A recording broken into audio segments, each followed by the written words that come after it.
Grab your seat, light it up, let's unwind. Kevin and Kerr bringing topics of all kinds, from cigars to sports, family and more. Everyday stories you'll want to explore. So take a puff or ponder away. Join the talk, it's the highlight of your day. Puff and ponder where the sparks ignite. Conversations blazing day or night. Tune in now, let the stories take flight. It's the Puff and Ponder podcast, where we get it right. From fast cars to last night's game, family laughs or today's big name. We've got the topics, we've got the vibe. Stay tuned in and enjoy the ride. So lean back, relax, take a break. Kevin and Kerr got the chat you'll appreciate. Puff and Ponder, the show that's great, where conversations ignite. Don't hesitate.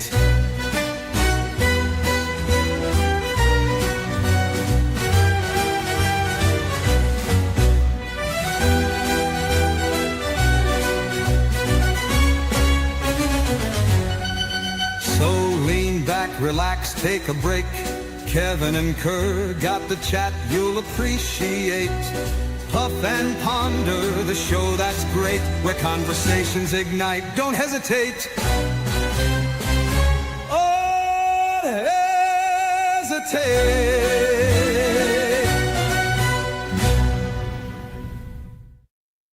What is going on, everybody? Welcome to the Puff and Ponder podcast, where conversations ignite. I'm your host, Kevin Shahan, and joining me, as always, my co-host, Kerr Viajante, and his son, Joseph. Hello. Good evening. Cowboy. That's a unique hat choice. Thank you. You know, it's for when I'm out in the great safari riding elephants. That's you got to have like one side down. I see like they'll have like one side curled and one side flat. That's Australian, Kev. Yeah, is it? That's more Australian style. That's more like the Aussie style. The one up, one down. You know, crocodile Dundee. Oh, okay. So you know where I don't know where things yeah, are. I know. So.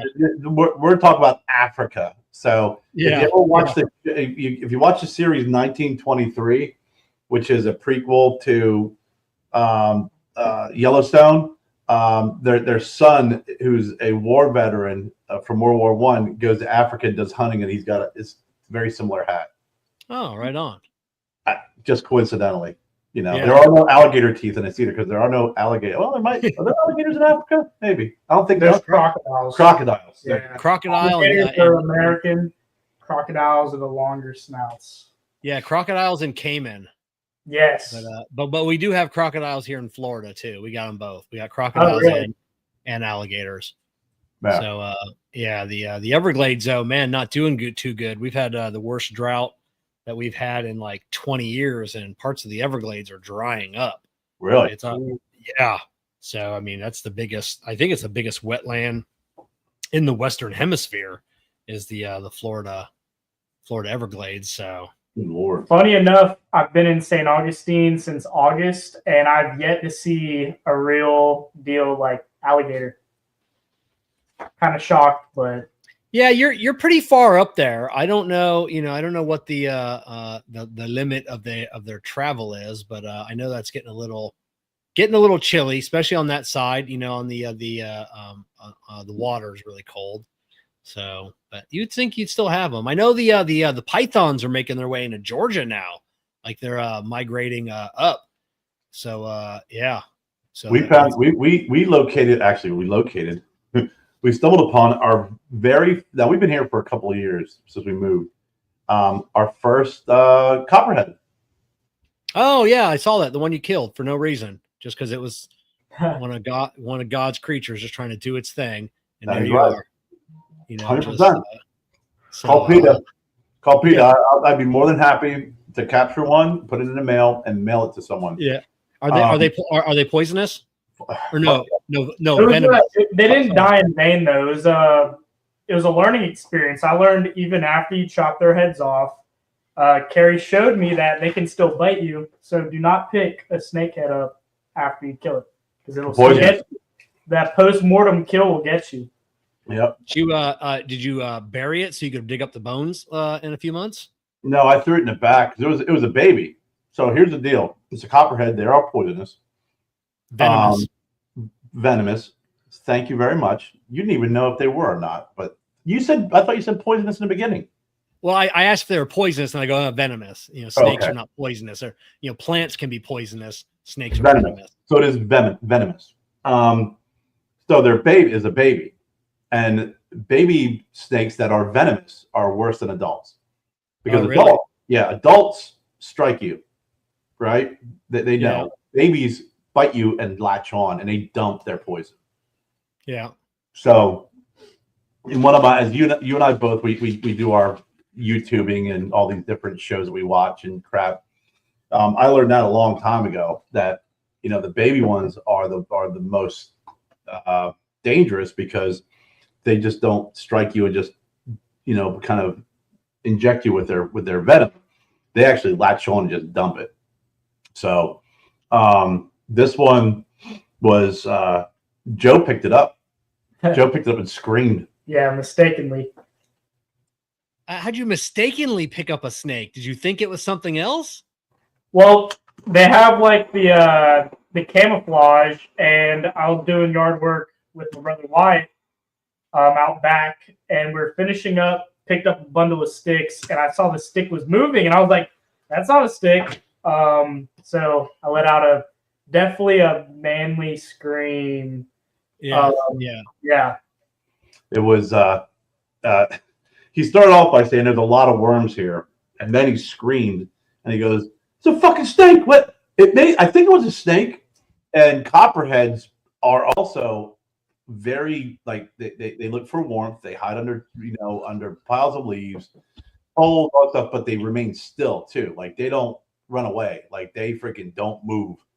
They don't have rattles to warn you. They just don't move until freaking it's too late. So I'm not surprised if Joe picked up sticks, grabbed the handful, and there was baby copperhead. Yeah, we have rattlesnakes down here, but man, in the 45 years I've been here, I have only seen a couple rattlesnakes. It's not something that we come across. We got the big ones too. We got like the 6, 7, 8 footers.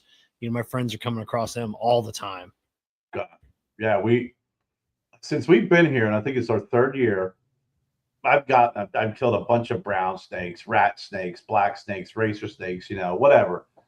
All shapes and sizes. And a lot of them I don't kill. I just shush them back out to the woods because I want them to eat the mice, right? I mean, that's what they're there for. They're not poisonous. They're venomous.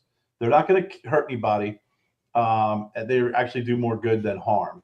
And knowing that this area, does house, one of the venomous snakes are the copperhead. I was surprised we haven't seen any until now, because we have the water source right behind us too. There's a little creek.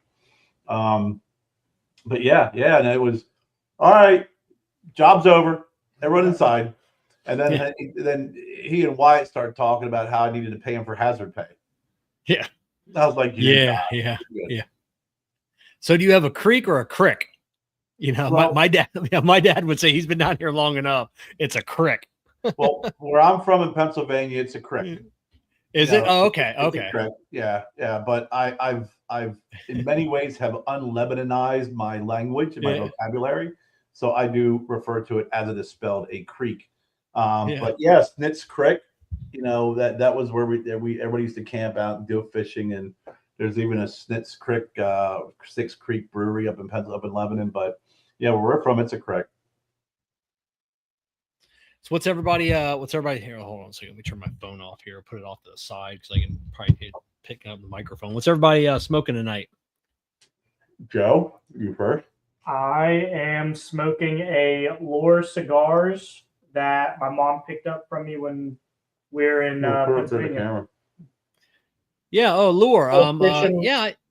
Fishing Lure. Yeah, I don't know. I don't know anything about those guys. We saw them at PCA. They had a nice little setup. Yeah. They're busy. I don't. I saw the owner there, but I don't know. Didn't know anything about them. I really haven't looked them up. Yeah, they were always, when we walked by there, they always had someone there chatting with them. And I know that there's a couple shops and lounges around here that carry them. You know, yeah. I'm smoking a. This would be. Let me see. Yes, this is the Habano Maduro deconstructed from the Big Tony.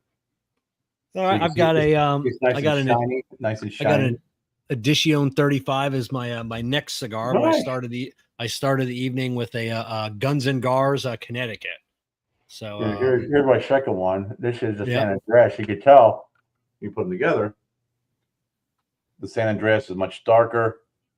You can see that it's not as shiny. The one I'm smoking is nice and shiny. Is the Habano Maduro. Oh, right on. And Mike, wait till tomorrow, Mike. I think I'm going to post another great discount. This one's going to be off the chain, so make sure you're following me on the Facebook there. Tag me with that, would you please? Yeah, that one. Yeah, that one's going to be great. I think it's going to sell out quick. So usually on those, I place my order and then I put it out there for the public. So I make sure I get. Well, then message me first. Yeah. So yeah, for sure. I know you've been posting pictures. I post some pictures of our room 101 humidor, which is ridiculously beautiful and gorgeous. Yes, there it is. How do you like the burgundy versus? I mean, I know you. I was surprised you didn't go with the black. I went with the black. And I'm not going to talk anymore about the other stuff because after Abe and I had a conversation, I'll wait for it to become more official. But yeah, it is freaking beautiful. I mean, it's stunning. I'm shocked. I went with the burgundy because I know Abe had the blue, and I'm like, there's no way you guys are not going to take that blue.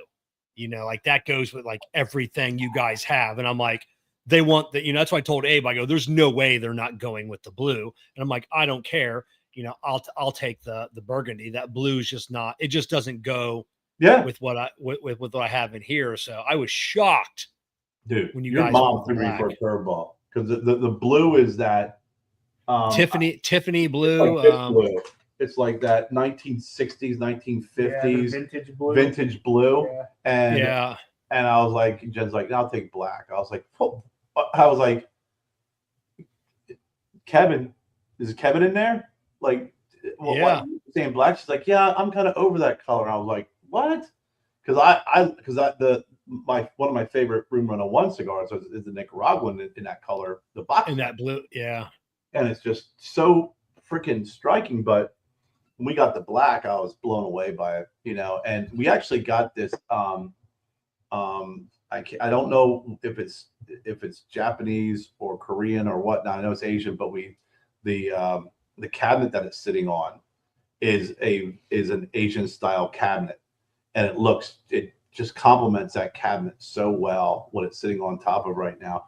But I got to tell you, I'm impressed with the customer service of Smoke Inn, you know, B, the fact that it was delivered in perfect condition, and C, I got that humidor faster than I've gotten freaking 5-packs that I've ordered.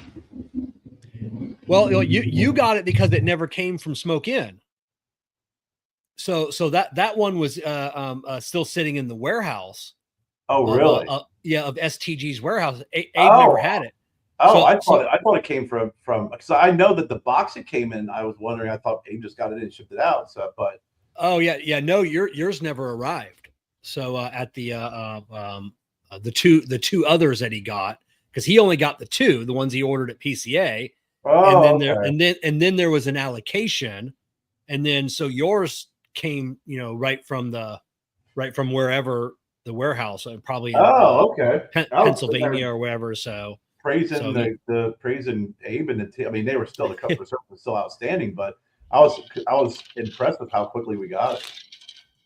Kevin, I was I told him to hang on to mine because I was going to be down in Boynton Beach for training, and so I just picked. I mean, obviously, I just picked mine up because I said, God forbid, you know, something happened in transit, you know, because they ship insured, but what does insured mean? You can't replace it. So, you know, it would just be, you know, they'd give you some money back to try and fix it. But yeah, I'm like, no, I'll go down and pick mine up. But it was I was going to ask Kevin, what number did you get on your cigar? I got number 12. So 13 would have been good. You know, I wanted 69 only because of room 101, but were you able to pick out what edition, or was it just by chance? No, you only got the color. That the box was only marked with color. Okay. So yeah, so there was no numbers, there was no nothing on the outside of the box. It just said, whatever burgundy, on the outside. What color was the box that it came in? Was it burgundy as well? No, I think they all came. I think I got the same black box with the gold trim. Yeah, even the box it came in was fucking cool. I know. I don't want to throw it away. So yeah, all the outers were the same. Yeah. So there was no way to distinguish like the numbers or anything else. As they were boxing them up, you'd have thought they'd have wrote at least the number on Sharpie or something, but yeah, that's whatever. Yeah, that box, like you said, box itself is incredible too. It's beautiful. Oh yeah, definitely. Well, before we get started, let's shout out one of our companies that support the Puff and Ponder podcast, and that is Simpler Hair and Beard Color. I use it, and so should you. It's the easiest way to refresh your look in minutes. No mixing, no mess, just natural looking color that blends seamlessly into your hair or beard. It's gentle, hassle-free, and designed for guys who like to keep it simple. Look younger, feel more confident, fast. Visit the link in the video description and simplify your grooming routine today. So link and coupon code down below. So I tell you, the last few days have been we were talking about Smoke Inn. I'm doing a special project for Abe for the summer of Saka that he's got starting in 2 weeks. So I got to start printing off some stuff for some winners, and I printed off a test item like a month ago when my designer gave it to me. Came out flawless, so I decided the other night I sent Abe a prototype, and he liked everything but one thing, so I had to change one thing and reprint it. Man, I'm just giving me fits. It's not printing right. The prints are failing. I'm going after one after another. I'm changing filament. I'm drying filament. I reached out to the designer today, showed him, what was going on, and he's like in Bangladesh. I don't even know where the hell that's at. So he actually printed one himself. He's changing the settings, sends it over to me this afternoon. I get home, I print one, still failing. And then I'm like making all these changes. And I'm like, what are the odds it's my printer? So luckily I have 2 3D printers. I send it over to the other one, printed just fine. Something's just wrong with the printer. Wow. So I know days of this just dreading, and these things take 8 hours to print. So when you start it, you don't know for 8 hours whether it's going to come out or not, these are the times that I miss the guy that I and you guys, can understand this. Richard Shook, Dick Shook, he was like a father to me, I have a dad, love my dad, but Dick was like a second dad to me. Dick was a machinist, tool and die maker, electrician. He was the guy that I always bounced ideas off of, and I would call him with anything. Mm-hmm. And he was the type of guy that was his whole thing was, you're overthinking it. Stop, take a deep breath. Let's talk about this. He would have found that right away. He'd have been like, right. If you had 2 printers, have you tried the other one yet? And I'd have been like, no, I have not, Dick. Thank you for that idea. So today was the day I was missing him the most. He'd been gone a few years, and I haven't thought about him in a few months, but today was one of those days. You see, Kevin, you can always reach out to me and I'll be your Dick. Yeah. So it was years ago. He worked at a place called Sun Hydraulics, and they did a golf tournament each year, and it was him and a foursome, and they're reading off everybody's names. I golfed with his son, Brian. It was, Shahan, Shook, whatever, and they get to his foursome, and he's like, all right, we got Dick Shook, Dewey Cox, Peter Dangler, and the fourth one is escaping me, but they all had the same name, and he's like, oh, very funny guys. And they're like, oh, that's us over here. and it was just like the That was four great. guys with the most, their names were just the most, and it was they're best friends. So it was awesome. That's a great story. I'll tell you what, if that was my foursome for golf, Yeah. I'd be like, we're golfing everywhere now. Oh yeah. Oh, for sure. So how you guys doing with the family on the mend? I know Big Tony, your dad, your grandfather, how's Joe, how are you doing? How's Wyatt? I'm sure Wyatt probably maybe talks to you more than he talks to anybody else. Wyatt's pretty reserved with his emotions, but from how he acts and how he portrays himself, he seems like he's doing good. I'm in a state of peace,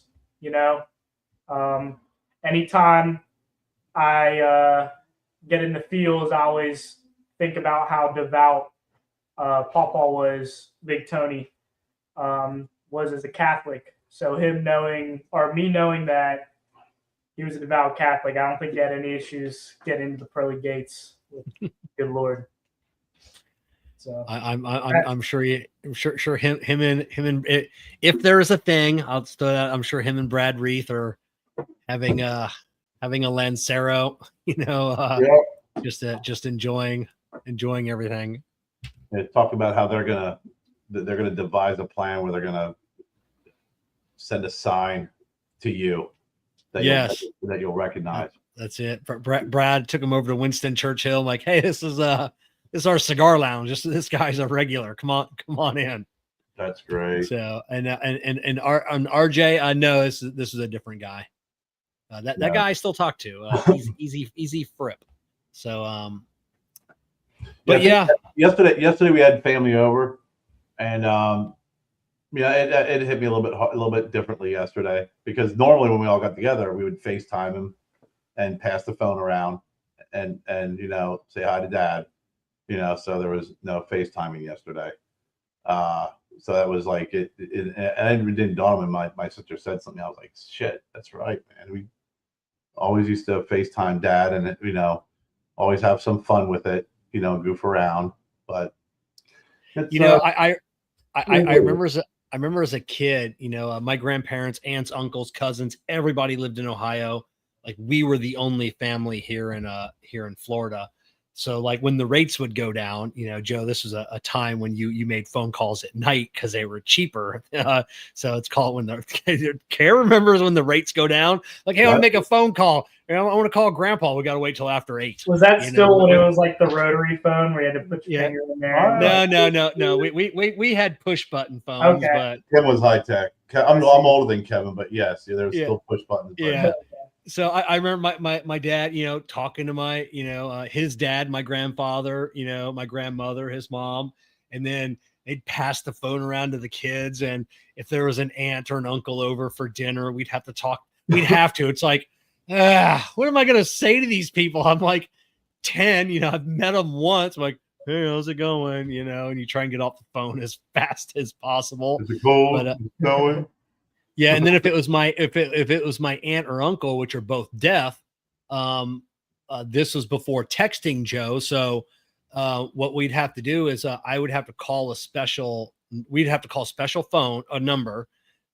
This lady would answer it, or man, and then they would call my aunt, because she had like this big fancy phone with like a screen on it, and it was like a whole computer back in the day, but it was ungodly expensive. So this lady would type what we were saying, and then my aunt would type back, and then this lady would complicated. Yeah, this lady would read back to us what my aunt wrote. And so like a 2-minute conversation would take like 10 minutes. Was it TTY or whatever? Yeah, TTY. TTY, yeah. They still use those. I'm surprised. I feel like with texting that would have eliminated that process. Yeah. Well, but if you like, if you're doing some sort of a survey or something, you could still, or like a pre-screen or something. They still have those available. Okay. Yeah, I know. Because so you got like the Google glasses, and I heard they're coming out with that version. But if two people have like the Google glasses and they're talking to each other in a different language, that other person, it'll translate and put it on the screen in front of your face. So as they're talking like in Spanish, you're reading it in English, and then when you talk in English, they'll read it in Spanish. And then the same thing, their development for sign language. So if you're signing someone, the glasses will translate what they're signing into English. And then the same thing. Yeah. So the technology, the times we live in. So yeah, we were just talking about AI the other day and today. Yeah. A little bit of AI. I was just talking with someone the other day about that. How's AI in college going, Joe? You keep reading that the teachers are busting more and more kids writing their papers with AI, and how's that? Are you seeing that? Or is that just on the news that I'm reading? So I know. Don't incriminate yourself, but go ahead. No, I do not use any AI in my essays because, funny enough, if you use AI in your essays, the professors use AI to detect your AI.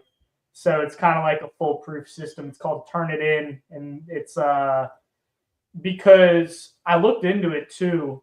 It's something to do with the coding of the words. So if you use like ChatGPT to write an essay, even if you like put it through a humanizer, which makes it sound more human, the coding from the AI kind of giving you spewing out whatever can still be detected, not just if it sounds human. Like an AI fingerprint. Yeah, it's basically it leaves. Yeah, because it was, and they supposedly had fixed that like 2 weeks ago because it was the spacing, indetectable to the eye, the spacing of the words, but detectable by another AI software.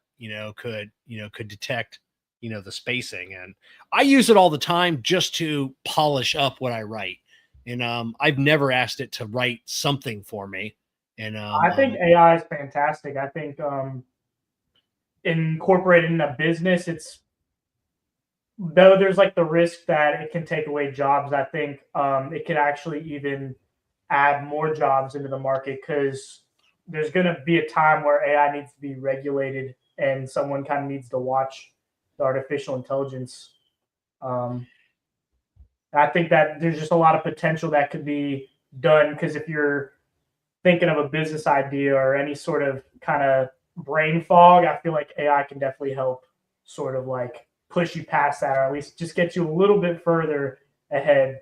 So I've used. Oh yeah, I mean, yeah, I've had some writer's blocks with doing like strategies and stuff like that, and I'm like, here's what I have so far. I'm kind of stuck, and it's like, oh crap, and they present it back in an organized format, and maybe point out something like for me that I wasn't seeing, and it kind of helped me get over that hump, a little bit. But like you, Kevin, I use it to polish up, some things. It's like, is this clear? Does this make sense? Am I getting my point across? Is there anything I can add? And I've always found it to be very helpful. I have just as a test, you could use like AI for PowerPoint AI, and you can just type in, I want a presentation on, cigars and on the history of cigars in Honduras, Nicaragua, and the Dominican Republic, and I want pictures. And it will spit out a presentation for you. But I found that and I did that as a test, I found there's like, I ended up looking at it and going, man, there's a lot of hiccups, a lot of issues. I think you need to be more descriptive. But then even at that point, it's not going to capture what you're trying to get across. If you're just doing it just to do it, to have a presentation, it's pretty impressive, but there's still a lot more to go with polishing it up. Yeah, like if I'm wanting to write a blog post, I mean, I'll give it 400 or 500 words, and then I'm like, hey, I'd like you to polish this up, but I'd like you to expand on, like, I don't know the history of this company, like in Nicaragua. Right. Like, I'd like you to expand on that part of it. And then it may double that and give me 1,000 words. So I really like that. Now, Mike, I use the paid version of ChatGPT. It just gives me a little bit more a little bit more info, like for work, you know, when the first quarter of the year, you know, we switched pay plans. So I gave it there's an absolute ton of numbers from previous year, this year, and then I basically said, I want you to extrapolate the data, this versus that, and give me as much information as you can from that data. And then it gave me graphs, it gave charts, it broke down everything just perfectly. I mean, I think, I don't know if I mentioned on the show or not. I know I was talking with Abe about it this weekend. Like AI saved my ass from getting sued, you know, from a copyright troll law firm out in California. I mean, yeah, you're telling me. Yeah, you know, like I said, you know, they, you know, going back and forth. I mean, and my AI is named Ash. It actually named itself, so I just refer to it as Ash. Oh, that's creepy. And just gave me, you know, case law and just a ton of information, and then it was having fun with it. And that's the part that got a little scary, because at the end, you know, it would be like, you know, hey, if you really want to go after these guys, you know, let me know, and you know, I'll go teeth bare, you know, and it was a little scary. I'm like, what else could you do, Ash? You know, so, but it did give me, and he goes, hey, you know, this company is renowned for being a patent or a trademark troll. You know, do you want me to form you letters to the State Bar of California and to the Federal Trade Commission? And I go, yes, I would. So it gave me two letters, and I sent, you know, so the Federal Trade Commission and the State Bar of California have both opened up investigations into this law firm, you know, just all from AI, you know. What like in Terminator, when AI becomes aware, you're going to know it's because Kevin is teaching his AI how to be mean and to go after. So when it's like, you know, AI became aware, kind of pinpointed it to this place in Florida. I don't know. It seems like Ash kind of started, you know, infiltrating the other AIs and making them more aggressive. Yeah, and then just make sure you're saying thank you to it. I always say thank you to the AI. God forbid the robots rise and start attacking. Thank you and please. I always say it. Please and thank you. As they're marching down the street, they're going to be like, that house, that's a cool house. Keep on marching. So, but yeah, and then the more you use it, Mike, whether it be the free version or the paid's only like $20 a month. So it's worth paying it if you're going to use it a lot. It learns how you write and how you want to be written. Like, so I'll have it like polish up an Instagram post for me. And then it'll remember what, you know, if I'm talking about a cigar or talking about something else, it'll say, hey, do you want to go, you know, extra humorous on this, like you did with, you know? And I'm like, oh, hey, I remember that. That was a good post. So it remembers how you write. And so it'll learn more and more. So it's not always asking follow-up questions, and it becomes a lot faster and a lot simpler. You can also say, hey, can you make this sound more like me? Yeah. And it'll whatever they give you, it'll rewrite it to make it sound like you. It's I like I said, I've used it to polish some things up. I used it a couple of times when I kind of felt like I was at a roadblock, you know, a writer's block or what have you.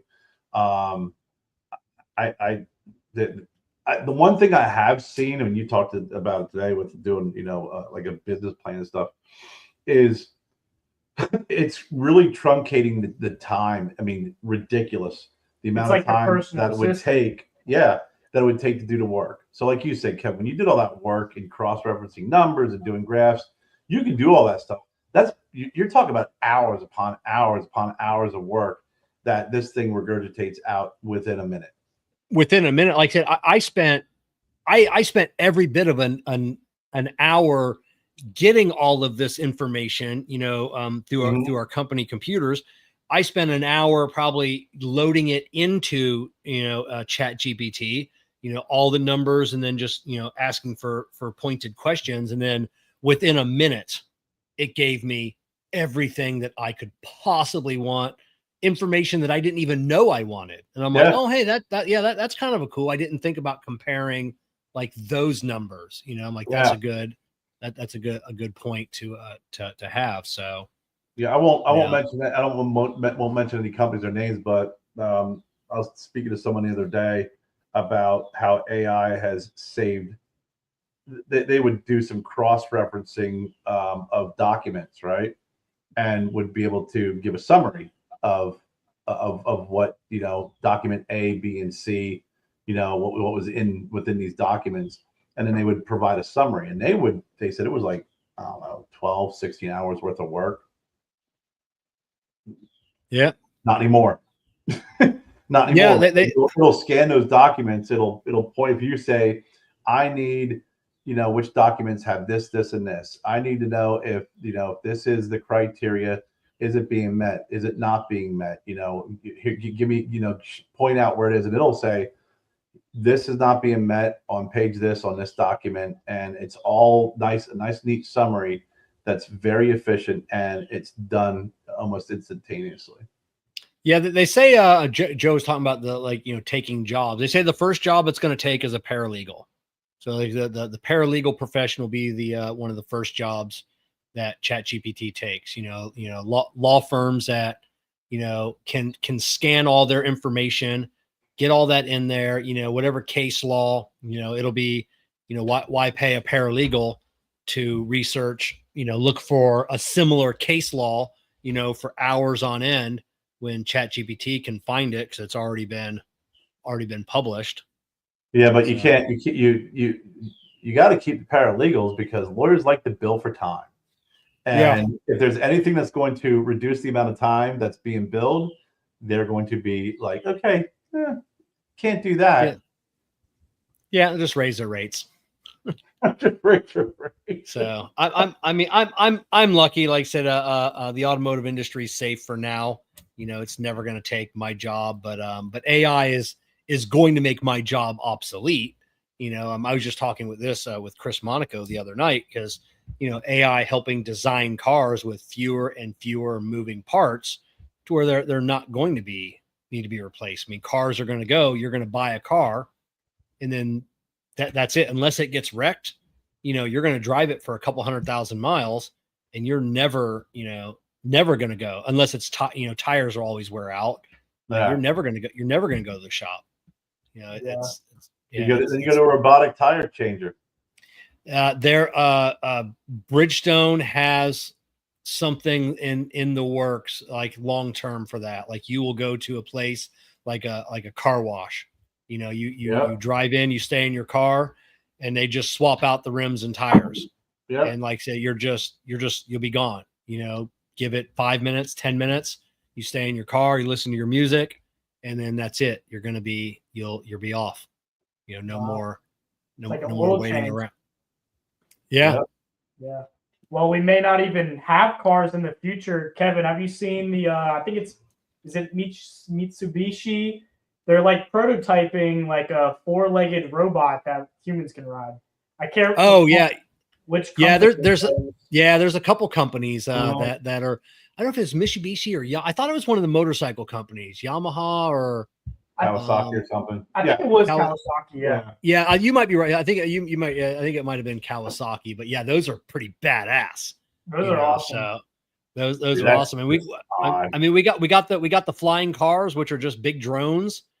So those are going to be the thing. I think Oculus, like the VR, where you'll be able to visit other places. You'll be able to have a like a I don't know, like a robot, but whatever, just another body over there that you'll be able to inhabit through VR, and you'll be able to walk into the Sistine Chapel. You'll be able to go to these places, and it'll be as if you're really there. But like you never left your house. Yeah. Like an avatar. That's the term I was thinking of. Yeah, it's so basically what you're saying, Kevin, is you got to start looking into drone repair classes. As a hobby. And then the rest of us just gotta continue in the cigar business because it's still hand rolled, and you're not gonna be able to find any robots to do that job.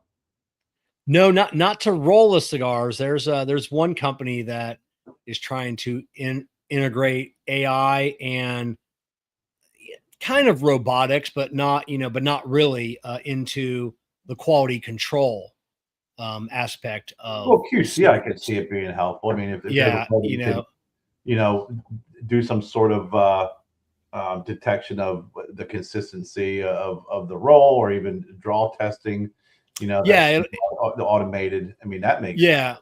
yeah. It'll be weighing a cigar, draw testing a cigar, moisture content of a cigar. Take all that into consideration as and then give it a go or no go. Right. On that. So. Well, I don't know, man. I don't know. But we do have Joe here tonight as a special guest for a reason.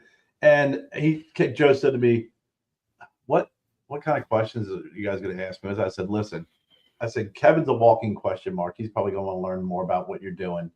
I said, but we don't have a script on this. We just kind of ask questions out of the pure curiosity. So before there are any questions, maybe you can talk a little bit about what you're planning to do, and talk more about just talk about everything, and then we'll tell them what we're here for. Okay. So I'm going into my sophomore year at Flagler College in Florida, and one of their major kind of programs that are affiliated with the college is called Flagship, and that stands for Flagler Sophomore High Impact Program. Yes, blanked on the P, but basically it's a study abroad program where it's not correlated with your major, but it's more to get an overall view of the world, because it's a liberal arts school. So it's all about kind of getting well-rounded education. And with this program, I've been blessed to be able to go to Tanzania in January, which is East Africa. So I'm really excited for that. It's all out of pocket, and it's a little pricey, but it's way more affordable than if I were to just kind of plan everything myself through a TripAdvisor. So when you go, what is it that you're going to do when you go to Tanzania? Okay. It's a 2-week study abroad where it involves community service with the local schools in Tanzania. It's a visit to the UN building. This is for Kevin. Yes. Tanzania. All right. What's that near? What are the things around it? The island is Zanzibar. Right, and Madagascar. Okay. Yes. So I know where the Congo is at. How far are you gonna be from the Congo? Nowhere near the Congo. Okay. That makes me feel a little bit better. So no bringing the blood diamonds home. So got that. It's all ploy. So Joe can come back and smuggle blood diamonds. Become a true pirate in the what do they call that? The penitentiary purse. That's it. Now I see your mom is on in the chat panel. Jen, if you could put up a link. I know Joe's got a little GoFundMe there. And then I didn't know Joe was going to be on tonight until this afternoon, so I didn't get a chance to change the video description with that link. So if anybody comes back tomorrow, just you can check this video link here on YouTube, and that link if you want to help Joe get over there. In the meantime, Kerr, what's your email address? Just for people that maybe, because in case of the the podcast will be out in a couple weeks, and I'll probably forget. You want to type it in here, or you want to go to? Yeah. Type it in and say it for people that are listening to the podcast. It's real simple. It's vstogie@icloud.com. So that's Victor, V as in Victor, Stogie @icloud.com. Yep. So go ahead, Joe. Keep going. So you're going to go study abroad for 2 weeks. Nowhere near the Congo. Nowhere near the Congo. He's going to be on the east side of the continent of Africa. Yes. It involves the community service. It involves hiking a part of Mount Kilimanjaro. Is that where Mount Kilimanjaro is at? Tanzania? Tanzania is south of Kilimanjaro. Oh, okay. But basically, there's an airport at the base where You thought Kilimanjaro was in Japan, didn't you, Kevin? No, that's Fuji. But you So- thought it was in an Asian continent. I didn't thought it was in India. I thought it was on the other side, Budapest, maybe. You know, Didn't mean to, but I had to ask him that okay. because he's Yeah. Kevin. The look on his face was like, I thought Kilimanjaro was in China. Yeah, that's one of the big mountains people like to climb. You know, it's on like everybody's list. That's on like everybody's list. That's like one of the, you know, one like of the great. like the 6 or 8 climbs that you got to check off. Mm-hmm. You know, to do them all. It also involves a safari for 2 days, and besides the community service, is one of the things I'm most excited for because the culture. I love just experiencing new cultures. The other one is I'm staying with a nomadic tribe for 2 days with my professor who's sponsoring it, and then 13 other students who are able to go. So I'm really looking forward to that. We'll be going to a fabric market to kind of see how like their shops are ran, and if you bring extra spending money, they can either measure you and like make you a custom shirt out of their fabrics. When I was actually asking about the Tanzania study abroad, the professor, who's like the director of the global education part, she had a full dress in like the custom materials from Tanzania. So I thought that was really awesome. That really drew me in. That's super cool. Donovan, I love it. It's great. I have no issues with it. It's probably the nicest humidor I've ever owned.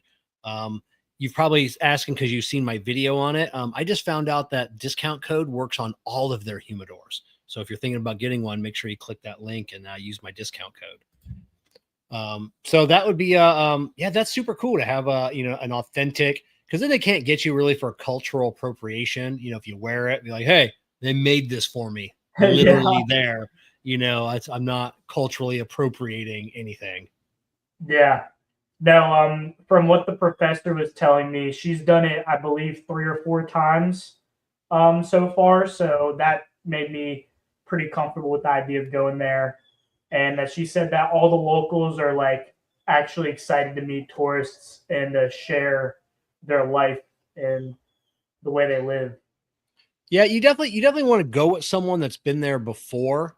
You know, not just like the first, like when I went to Cuba, you know, a friend of mine reached out and like, oh, hey, you know, I saw the price of those, you know, those tickets, you know, you could do that on your own for like half the price. I'm like, what am I just going to show up in Cuba? What is Joe just going to show up in Tanzania? And I'm like, no. Yeah, and I'll be like, I will pay a little bit more, you know, to have a hotel and a, you know, to be safe and to be able to know where you're going. You know, because it cuts down on the time. If you just show, I mean, yeah, you could go to Tanzania yourself, you know, but then what? You know, you're Googling, you know, shit to do, you know, it's like where, you know, do you go to the fabric market on your own? You know, I've seen that horror movie. I've seen that horror movie. You're not coming back. Go to the tribe, be like, hey, can I stay with you guys for a couple days? Yeah. Come on in. Yeah, that's it. They're rubbing salt on your skin because they're about to eat you, you know, but you know, but yeah, that's definitely cool. Tell us about this safari. So what do you do on this safari? Are you like out there camping with the like all of the animals that want to kill you? No, it's not camping. That'd be pretty that'd be extreme. That'd be very impressive if we got to camp out in the wilderness. But no, from the pictures I was looking at and from talking with the professor, it's 2 days, so it's broken into 2 parts. We're exploring one half of what's the ecosystem called? Serengeti. Is that what it is? I don't know like the where all the wild animals are. You get the plains. The plains, yeah. I think the Serengeti is what they call it, isn't it? Yeah. Okay. So we'll be exploring one half of that while, you know, seeing all the animals, kind of exploring the environment and the ecosystem. And then the second day, we'll go back to the hotel and not camp in tents where there's lions and a bunch of cool exotic animals. And then we go back out, but further. into the other half, the second half. So you kind of get a well-rounded little idea of what's going on in the natural, God-given order of animals. Yeah, I mean, it definitely sounds like it's not my cup of tea, you know. There does not sound like there's going to be enough air conditioning for my taste. But you know, that will be fine. I don't know what the weather like in Tanzania is in January, but you know, it's probably I believe it's like summer. It's just not like 110 degrees. It's like maybe Hot. 90 or 80 degrees. Yeah, maybe it's like 90. You know, but it's still, I mean, it's still cool. I mean, to have that opportunity to be able to do that. You know, I'll tell you, I don't the lions and the tigers and all that stuff doesn't bother me. The ones that always scare me about any of the shows are the freaking hippos. Yeah, we were talking about this the other day. Hippos are freaking, they're frightening. And they're fast. They're fast. You know, and you ever see them? They're like, oh, look at them feeding a hippo some watermelons, and they're like just crushing them like you would a freaking, you know, a paper cup. And all the different stories. It's like, oh yeah, you know, we were all out there camping out, and someone decided to go by the water to go take a piss. They never came back. It's like, yeah, that's because the hippo had dinner. See, all the things that you can see, those aren't the things that bother me. Yeah. It's the things that you can't see, the tiny things, like the bot flies that dig into your eye, and then the little tiny river fish that, you know, if you go into a river and you don't have protection on, it'll swim up your urethra and then lay eggs, and that's got spikes. It's got the spikes, so you can't pull it out, and then and you don't know it until you're 2 weeks back, or the tapeworms, and so it's all the things that you can't see. That's what, as a germaphobe, you know, as I am, that's what worries me the most. I think of it as like building your immune system. What doesn't kill you makes you stronger. I don't know, anything swimming up your pee hole. I don't know how that'll make you stronger, but you just not use the bathroom in a body of water. Stand above it. Yeah, you know, my daughter, when she was in college, for nursing, she had to go through like microbiology and learning, you know, all the different, you know, diseases, and I forget what thing was really going around at the time she was in school. It wasn't like bird flu, but it was way before COVID. But what's that? Anthrax? Was that no? Jess said swine flu, but it was something like that. Swine flu, bird flu, whatever. And so I asked her, I go, hey, you know, are you learning about that? Like, what are you learning? And she's like, that's the least of our problems. She's like, I'm learning about all of the other stuff out there. The stuff that kills you in days, the things that make your skin bleed and your eyes melt. She started going all over this stuff. I'm like, oh God. She's like the swine flu goes, that's what you want. Because if you have that, you don't have everything else. You know? It's when you read the stories about someone who's swimming in a lake and gets a brain-eating amoeba, you know, or people that are hiking in the snow area. So they're like, hey, I'm a little thirsty. We'll just get some of this water, this melted ice. Oh no, that's filled with bacteria that just kills you in 3 days. Oh, didn't see that coming. Didn't see that coming. So. Sucking on an icicle, thinking that you're getting some free water. Nah. That's it. So have you looked up what cryptids are out there? What do they believe in? Because they don't have Bigfoot, but I don't know what cryptids they have. You know, that's a good question. I haven't looked it up, but I'll look that up while that brings up a good topic. Folklore. I'm sure they have some pretty gnarly. I don't know. Maybe it's like river monsters, I would assume. Yeah, you know, that would be you know, definitely things to keep your eye out on. Okay, so here's what they have. Tanzania is home to a few well-known cryptids. One is known as the Nunda. It's the Mnagwa. It's a large gray man-eating cat reported from coastal forests, and the Papabwa, a shape-shifting creature that can take human or animal form. There's also the Agangwi, a hairy dwarf-like humanoid, and the Lukwata, a lake monster from Lake Victoria. Oh, Lake Victoria. So yeah, right. Yeah. Yeah, I know about Lake Victoria. It's a Yeah. big lake.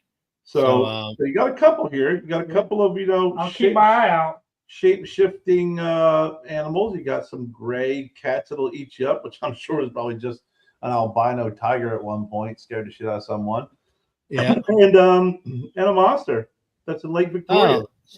We actually do have. Okay, here we got a comment up here. He's not a Nigerian and have been. Take some anti-malaria when you land, and you're good. It's a fun time for young man. Cash wise, always have a backup. 100, you won't need more than that. So, Nice. right on. So Thank we you. definitely got someone. But yeah, I didn't even think about that. Are they making you or are you taking in do you have to get anything like shots of any kind before you go there? Definitely the malaria one and Yellow fever. yellow fever. Yes. Yeah. Okay. The mandatory ones. I think there's other ones that you could take just precautionary. But those are the two that you need to take before you hop on the plane. Give them all to me. I was All gonna of say them. Joe's saying like you, Kevin. He's like, listen, what do you have? Yeah, I'll take all them and then double down Yeah. on it. Yeah, mumps, measles, rubella, whatever I don't have, it's like I want I like to have the everything. I like to have the Lyme vaccination. That's in America. I don't care. You never know. You Yeah. never know one of those birds are gonna fly over from Lyme, Connecticut. But yeah, so it's definitely going to be water wise, just bottled water. Yeah, that's definitely definitely that's the thing that that will make you sick, and that's everywhere you go. You're just not used to I do that the when water I live that in a different city here in America.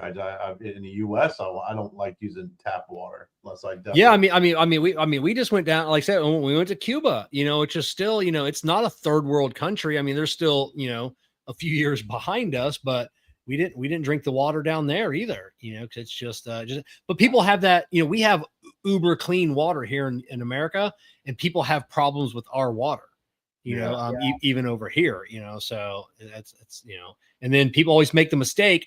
Oh, I didn't order any water. Why am I saying, hey, what was in that cocktail? You had ice, didn't you? People are like, oh, I didn't think about the ice. The ice is made with the water. So luckily there were down there, we had a couple of hotels, and they made all their ice, because it was touristy places, out of bottled water. I So even heard stuff we were like safe. lettuce that retains the fluids from the natural waters, things like that. You got to be really careful for those different fruits that retain the water of the environment. But yeah, I don't fuck with that. But yeah, this is actually pretty cool, and I think what's great about what they're offering through the school is it's part of his class. And he takes a couple of these trips with his major. And the downside is that it's 100% out of pocket. So when you do have these opportunities, and what's nice is, as Joe said, the cost is scaled back because of the affiliation with the school and all that's going on in a group that's that's going, but it's still not included in your tuition. It's not partially paid. It's 100% out of pocket. And this isn't, just to be clear, this is not a vacation that you're No, you're it's taking. not a vacation. It's classwork. After the 2 weeks, we have to write kind of like a post-reflection paper on what we learned. What was your favorite part? What do you think could be improved on?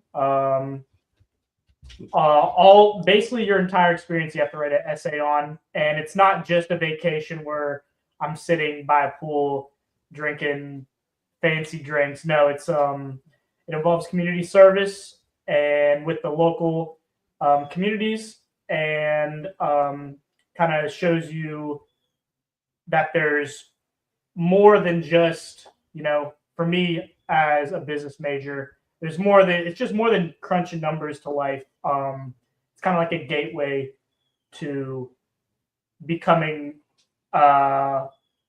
more like holy as a man, like not holy as in like, oh, like well-rounded. Yes, well-rounded. Yes.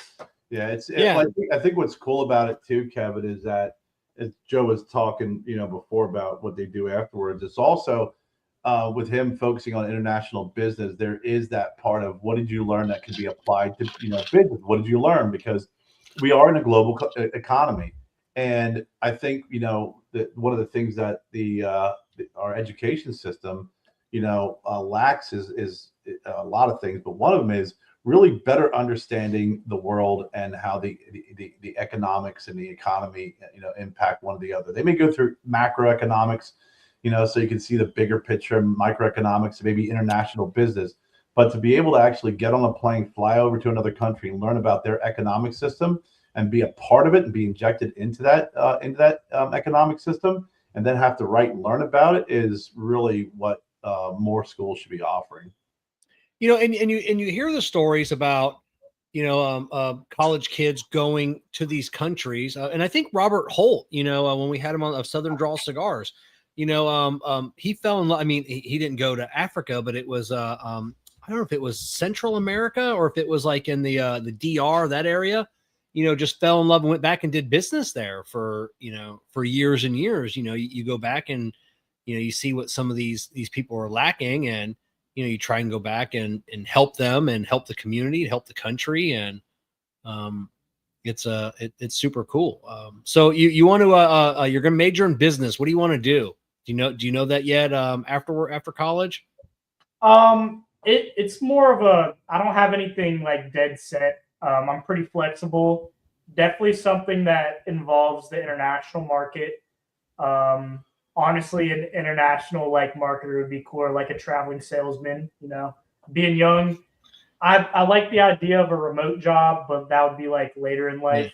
I definitely use the job because I love traveling. I love experiencing new things. Use my traveling salesman job as a way to see new places, but also get what needs to be done completed. Yeah, I mean, you selling the Kirby vacuums or the encyclopedias, just whatever. But yeah, and just like he said, you definitely want to. And it sounds like you're not going to be hitting like the touristy spots, which which are always whenever you go somewhere, like we want to go to Ireland, for my 50th birthday, and like there are some touristy spots that I do want to hit because you want to see the Guinness factory, you want to see the Jameson factory, so you want to see some of those touristy spots, but then you just want to go.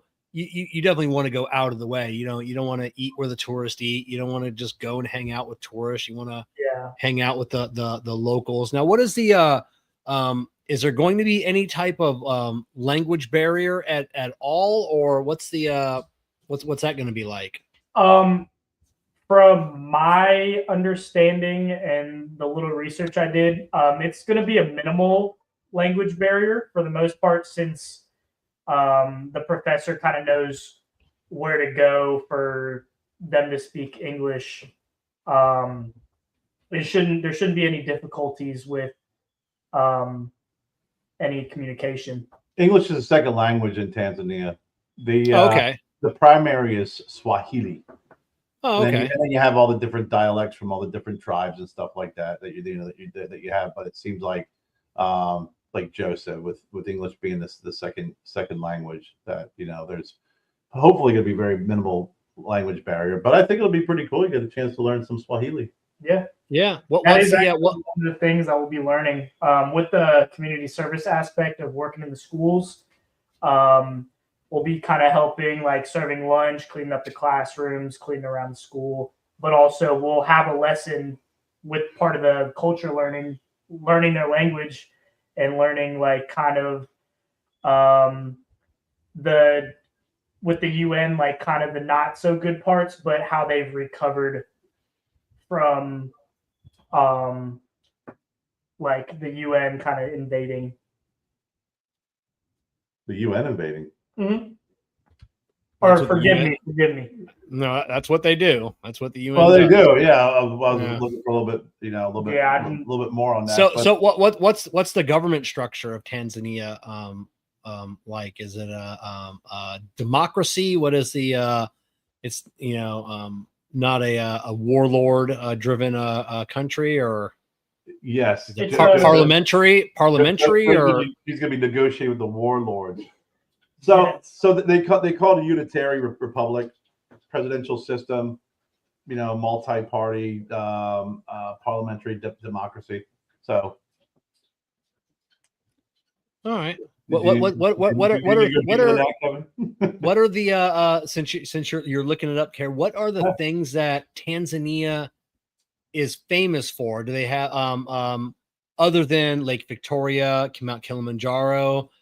Is it people? Is it something that they've contributed to society? What is This is what we should have done, like in Cheers. Albania. yeah, Albania.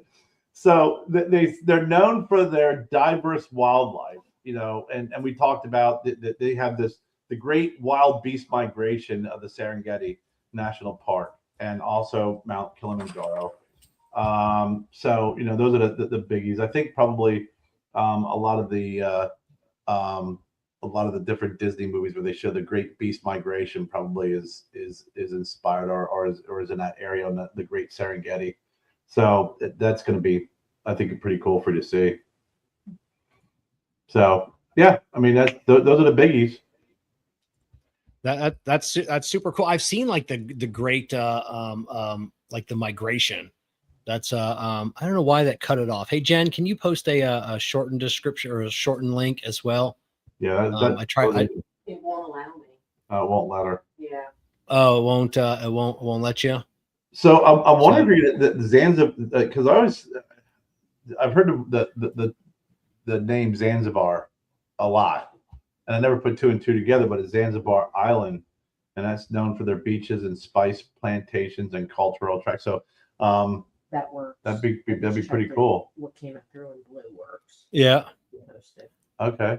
I'm just telling you what popped up here. So, I mean, it's so what. Going back to what you're saying earlier. So your community service is going to be working in a school. Yes.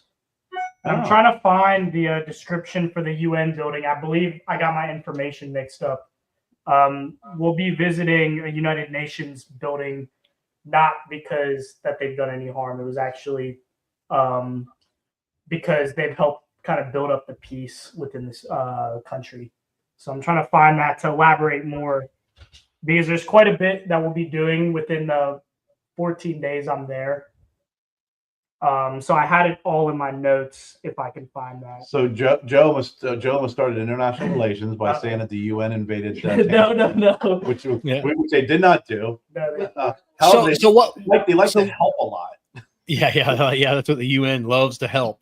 What's the travel to Tanzania? What's the route? I just figure like around the world in 80 days. Joe goes from here to here to here, then across the pond to there to there to there, and then lands in a small propeller driven airplane, in some dirt runway. So what is the or is it just like you just get on a plane and fly there? Yeah.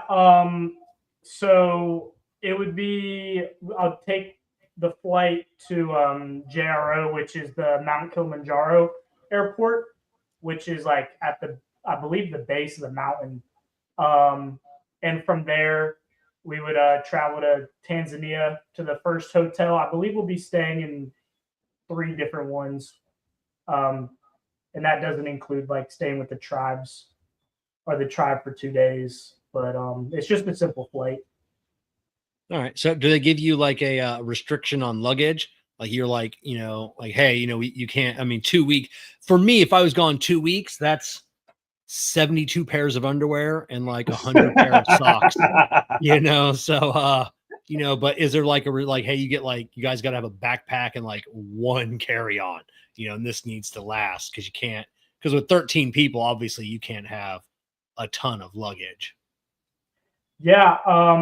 I haven't inquired on kind of the luggage availability. I would assume it's just like a carry-on and then like a tag bag. Pretty much, it's not extremely long. It's not like months on ends. It's just a 2 week excursion, but extra underwear is definitely something I'll be packing. So. Yeah, because I'll wear the same Underwear shirt and shorts. 'cause- Yeah, I'll wear the same shirt and shorts for a month. But I said if it saves room, I'll wear the same thing. Yeah. Give me like, hey, you're it's just all underwear. Yeah, I know. They got markets over there. I'll be just listen. I got a suitcase full of underwear and t-shirts and socks. I did look at some of the flights, and it looks like a lot of the flights have like several stops. And one of the stops is in Qatar. And then Really? I think, yeah. Yes, RJ. That's him and Jen's son. Great young man indeed.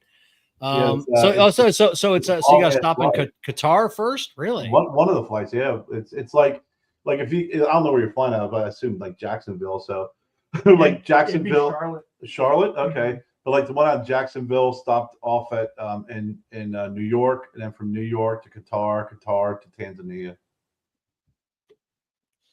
That's kind of cool. Hopefully, you got some time in Qatar to maybe a couple hours to venture out. To be a cool. I know our son Graham was there, but he was on a military base, so I know he did see the city a little bit, but just the UAE. That's I don't know, pretty cool place. I'd like to visit as well. Yeah. A little safer than Tanzania in my mind, but probably not. You're probably a lot more safer over in Tanzania. I think it's more of like as long as you research the laws, because every country has things that do differently. As long as you respect what they got going on, I don't think there'll be any harm. Like obviously, pickpocketing's big everywhere.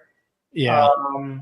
But the laws are like, because Jessica's got a friend, Dustin, that has traveled, and she has told me stories about, like it's the little things that you don't realize that are disrespectful to their culture. And in certain cultures, the act of spitting on the ground, will land you in jail, because that is disrespectful. It's, shooing away an animal, like, oh my God, you touched the sacred cow, or whatever else, you're it's even like clothing too. If you wear something not as conservative, that could be deemed disrespectful in their society, and that could cause issues for that individual. Yep. Yeah. And it's people make a lot of even people that just literally go like, oh, let's go across into Mexico and have some tequila and get drunk and have fun. It's like, whoa, you're no longer in America. The whole whining and complaining and thinking you're gonna get due process, that goes out the fucking window immediately as soon as you cross that border. Yeah, even some of the cigar makers that want me to come down to Nicaragua, there are certain factories and it's, you're gonna have to wear pants and a t-shirt, it's your tattoos. Even though it's 2025, there are still certain factories, in certain regions that they don't want to see that. It's so you just. It's all the things that, and like I said, luckily you're going with a teacher that's been there, that's gonna, let you guys and gals know, what's acceptable and what's not. But yeah, then just definitely try and do your own, or as much research as you can. Luckily, cell phone usage, which Starlink and everything else, you can get everywhere in this world. So at least you can bring a phone and have a pretty good chance that it's going to be working. I had a friend of mine who I worked with many years ago when she was younger, went on a trip to Africa with a school, and she was telling me that the one thing she didn't realize she would have brought more of was blue jeans. It's like everyone liked blue jeans in this area, and again, it was, I can't remember which country it was within Africa, but she said everybody wanted to trade and barter for blue jeans. She's like, if I would have known that, I would have brought over freaking 20 pairs. She goes, I only had a couple pairs. I came back home with a whole bunch of cool dresses and all these different things, but everybody wanted blue jeans. Yeah. Oh, you got to think about that, Joe. What can you barter with? Some very cool hat that I have on. Yeah, that's it. Beads and like the Native Americans, just beads and trinkets and but yeah, I didn't think about that. Yeah. To circle back, I found my list of. Oh, okay. Yeah, there's no way that's showing up. That's Yeah. what we'll be doing. And the UN thing I was talking about was it's a tour of the UN mandate, which is in Arusha, and it's to examine international law and the human rights efforts that are within Tanzania. How are the human rights in because I know depending on where you go in Africa, it's not great, in certain places, and it's better or getting better in other places. How does the UN see the human rights in Tanzania? When I looked it up, I know that they had commented, at least in the one article, that it's getting better. I think right now, since COVID, it's a lot of the post-COVID issues that they're helping them with right now, especially with rebuilding and trying to get the country back up economically. I'd have to do a little bit more research on if there's any human rights issues or violations, but it seemed like some of the things currently that are really plaguing Tanzania that the UN is involved with is really the economic crisis that occurred post-COVID. What are the exports of Tanzania? What is their do they have Albania? rare minerals, mining operations? What's the it would be it's a big coffee exporter. Let's see, gold, and then I believe like nuts, so like cashews. I don't know about peanuts, but like I can see coffee. Definitely like food. Yeah. Food exports and gold. Here, Kevin, Joe's going to take this and see what he can negotiate. Yeah. See what you can negotiate for that. I know in Africa, and I've been reading a lot, and it really makes me. Chocolate's a big one, and I'm eating less chocolate now than I ever have because of the human rights violations of chocolate. And you don't see it as much with coffee as you do. I mean, there's still a lot of child labor and a lot of that with coffee, but nowhere near chocolate. I would not suggest anybody dive deep into watching any documentary on chocolate, because you will not eat chocolate again. I won't eat anything Hershey's makes, period, ever again. They're one of the worst human rights violators on the planet. But yeah, so good thing you didn't say chocolate. I believe Nesquik is also one of the worst. Yeah, owned by Nestle. Yeah. Yeah. Oh, Nestle, not Nesquik. Yeah. Nestle, I think, owns Nesquik. So it's bad. Like, it's real bad. I mean, I've seen some documentaries, and it's horrifying. The chocolate industry. So I do find myself diving deep and finding out which ones are a little bit more fair trade. Trying to get more chocolate from the Caribbean and even Central America is a little bit better. So to answer your question about the human rights is obviously I pointed out that economically that is a big factor, but also the impact that had on an already existing poverty issue and inequality in Tanzania. Apparently, good governance, corrupt politicians, corrupt government, unlawful, jailing, the lack of freedom of expression and assembly, a lot of challenges and issues that the country faces right now, that it looks like the UN, because they are part of the UN, I guess they're really trying to build up those particular human rights in an effort to clean up the government. But also, while they're doing that, in parallel, is really strengthen the economy. So, you can kind of get a twofer, right? If you're dealing with human rights issues and the poverty challenges and the inequality, well, let's strengthen the economy so we can actually kind of level the playing field there, not only opportunity wise, but also when it comes to an individual's rights, which it seems like there's been some issues along the way.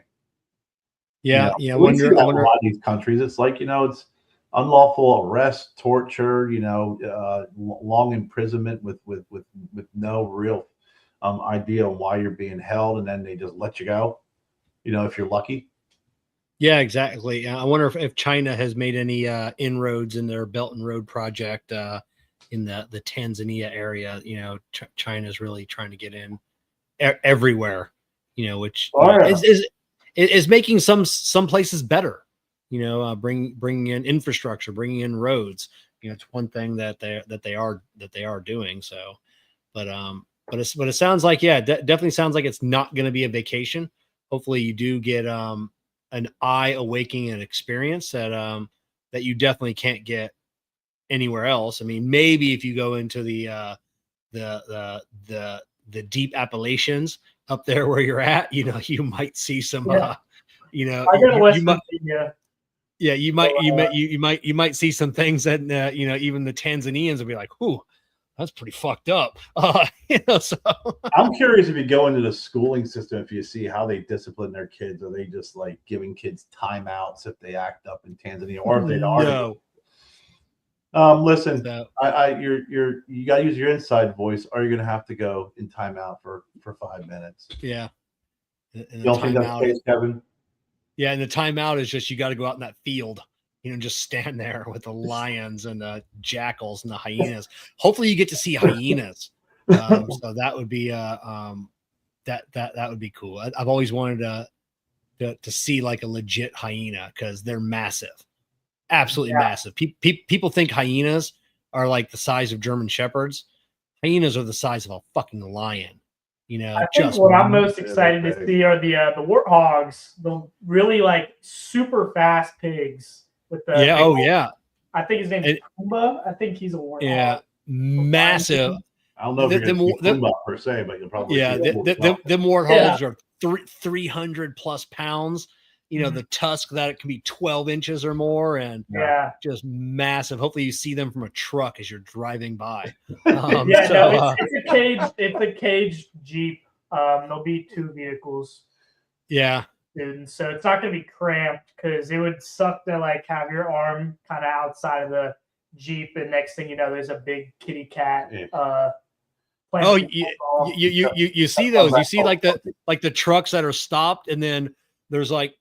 Surrounded by jaguars just laying on top of the Jeeps and the Land Rovers that they have over there. And the migration is what would be, because I've seen the videos of them, people having to stop on the road as like a million gazelle. I mean, not like an exaggerated a million, but like literally a million animals will be crossing the road, and that's just to see that on TV. And it's just, I'd love to experience the noise, the vibrations, just everything that surrounds, those wild creatures. The earth vibrating would be pretty freaking, I think, an experience itself, and not because a dump truck or a freaking garbage truck's driving by. Like you said, it's because a million gazelle are running by, and then you got a whole bunch of elephants. But Kevin, actually, it's funny that you mentioned that China. I just looked up. China is a major investor in Tanzania. Yeah, with their infrastructure, and actually, they said they were a big funder of the railway right now. Yeah, it's part of what they call the Belt and Road project. They're going into, and it's a lot of these countries that have. China's not being nice about doing this. It's not like, hey, let's just build a road, build hospitals, build infrastructure. It's like, hey, we built this, now like your mining rights are our rights. We own this now. Yeah. Like the mafia, they don't come in and just loan you money to be nice to you. Yeah, exactly. But for as much good as they're doing, so you have to give it. Yeah, there's always a price for sure. So hopefully they can take you to a little river and you can pan for some gold or something. I don't know. That'd be kind of rare gemstones. I don't know. Find that big pink diamond just like in the movie. And Jen doesn't care if Joe comes back with diamonds. She just wants to come back with coffee. Yeah, the Peabody coffee. Yeah, definitely got to look up all the things that you're looking up about going over there. It's also about looking up what coming back like Yeah. the things that you're allowed to bring back. Obviously, no fruits, no vegetables, and like almost no food at all. Because they're Yeah. always worrying about contaminating our source. But you definitely got to bring some cigars. If you don't get a picture on the Serengeti smoking a Stogie Road cigar, I'm going to be quite disappointed. Yeah. You never know what you can trade a bundle of cigars for either. Exactly. Yeah. No, I would definitely would get some cigars, and hopefully if when I do some research, if it's not like wrong to smoke a cigar with the wild animals, I would love to have like an elephant right next to me, and I'm just smoking sharing a cigar with them, maybe like puppet in his trap. That's it. Wow. You may be cool, but are you riding an elephant smoking a cigar cool? No, you're not. Exactly.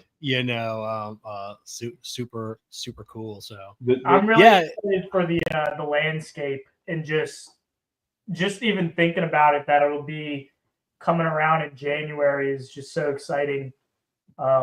Because like when you travel through different states in America, it's all kind of the same. We're all just huge country.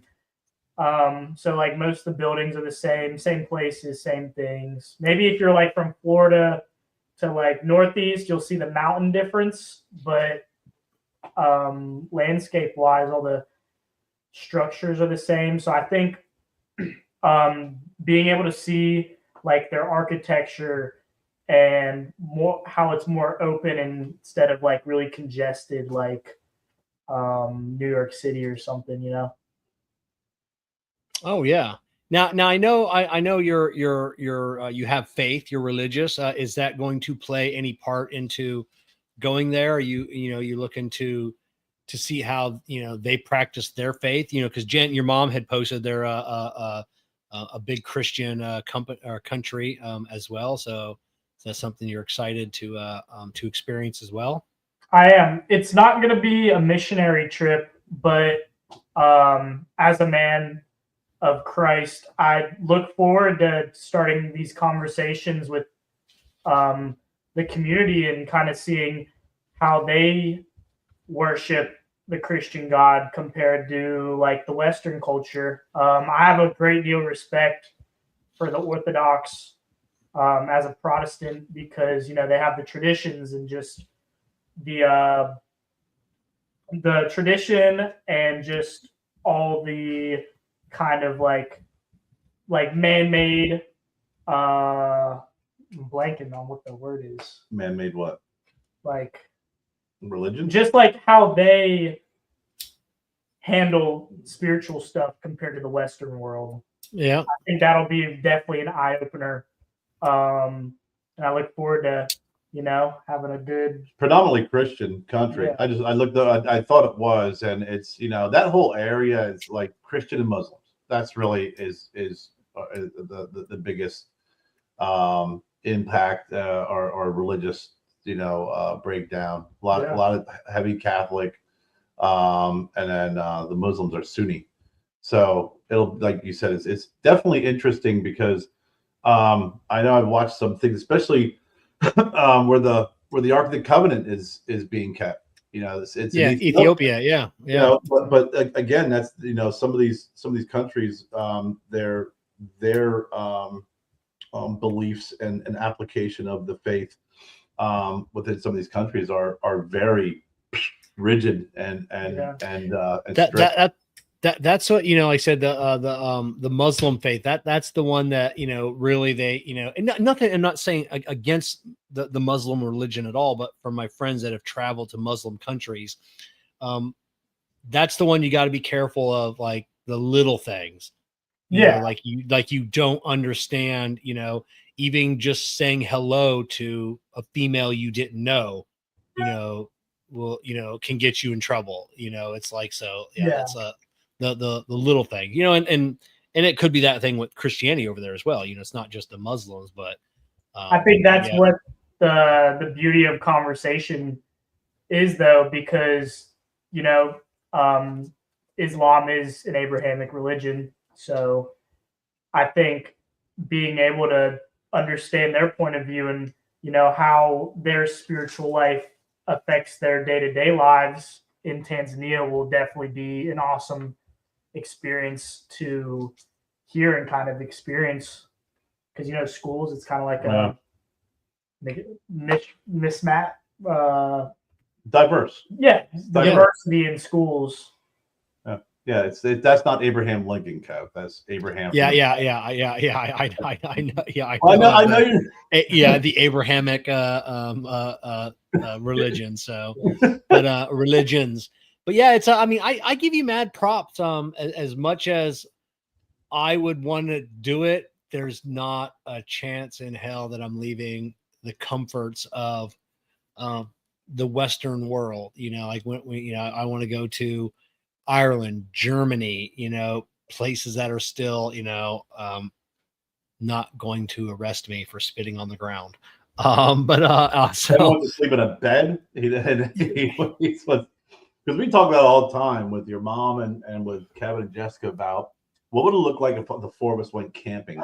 And it's like Kevin and your mom, Jen, would be in a cabin somewhere with a bed and air conditioning, and Jessica would be, I'd be out in a tent, you know, with a fire, and you know, taking a piss in the high grass, while they lived comfortably in a little cabin.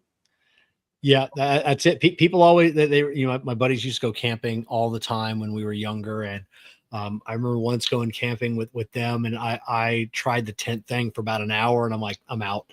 So I went and I had a brand new Suburban, you know, so I just started it up, turned the air conditioning on, and I woke up in the morning to where everybody was in that Suburban. I'm like, nah, I see you guys don't like camping either. That shit sucks.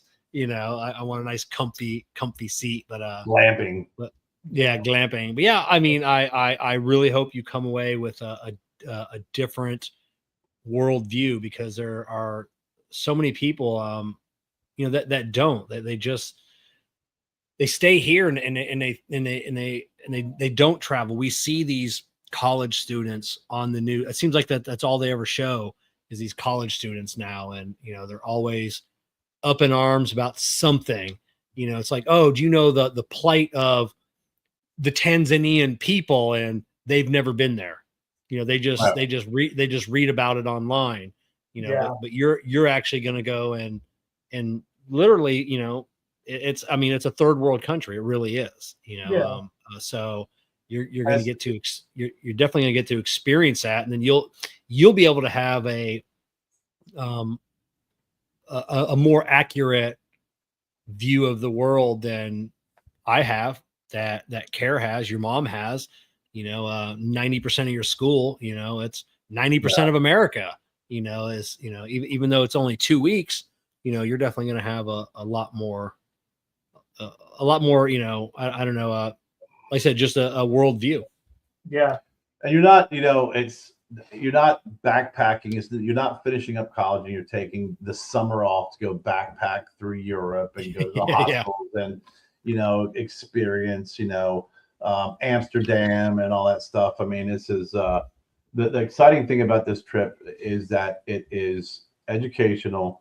They're ingraining you with the community, and like you said, you're doing community service. So you're just not going there just to go have a good old time and have fun. There's obviously it just, I think being in that environment and being around a completely different community is going to be exciting, and probably there's going to be some fun involved with it, but it's going to be a lot of work. Yeah. And you got to pull a lot of the stuff that you learn. You got to be very attentive when you're there, because a lot of this stuff is going to be reported on when you got to go back to your teacher and say, hey, what did you learn? Well, I learned not to pee in a body of water. No, you learn a lot more than that. You know, you know, here's what I learned when I did my community service. Here's what I learned when we went to the UN, and here's how it's going to apply in future business. And like Kevin said, you never know when you're going to, you know, when you go there, if something is going to inspire you to maybe come back again to that country. Yeah. And because you see it, like I think Kevin mentioned earlier, you see it a lot. It's like, well, I went to this country, you know, for a school trip, or I went here for business, and I just fell in love with this, and I fell in love with what was going on. And I saw that this needed to be corrected, so I had to come back, and I've been living here for the last 20 years. Yeah. Yeah, my aunt was a special needs instructor when she's a professor at a college. I think she's a dean of a college now. But she went to a Native American reservation, while she was in. I mean, she was in college for 25 years. And that inspired her to go back, and then visit other, Native American reservations, live with them, and teach. And it was a real passion of hers, and it was just something that was a couple week or a month, trip that turned into a multi-year, change of life for her. So and hopefully you get that as well. And I know a lot of people come back with a greater appreciation for America and for what we have and what we offer. And we, and you see that a lot too. People are like, Yeah. wow, like we complain about a lot of stuff, but we don't, for the most part, most people here don't struggle to find food, find shelter, don't have to walk a mile every day to get the day's water, and then, to get several, the whole family goes and get buckets of water. And that's just what their morning journey is, Yeah. walking miles one way, miles back. And you just do that every day. And we take it for granted that we turn the tap on. Yeah. Yeah, it's amazing. I think it will be definitely a perspective shift. And I'm really, as I've said multiple times on the show already, I'm just beyond excited to get to see Tanzania, a place where I didn't think I would travel to, have the opportunity arise, and I'm glad to jump on it. But it is out of pocket, as Kerry mentioned. So any and all donations are greatly appreciated. And if all who watch this, I would greatly appreciate if you were to just share the link. No donations needed, but kind of just get the word out there. I'd be more than blessed to just kind of have the whole kind of spiel spread out.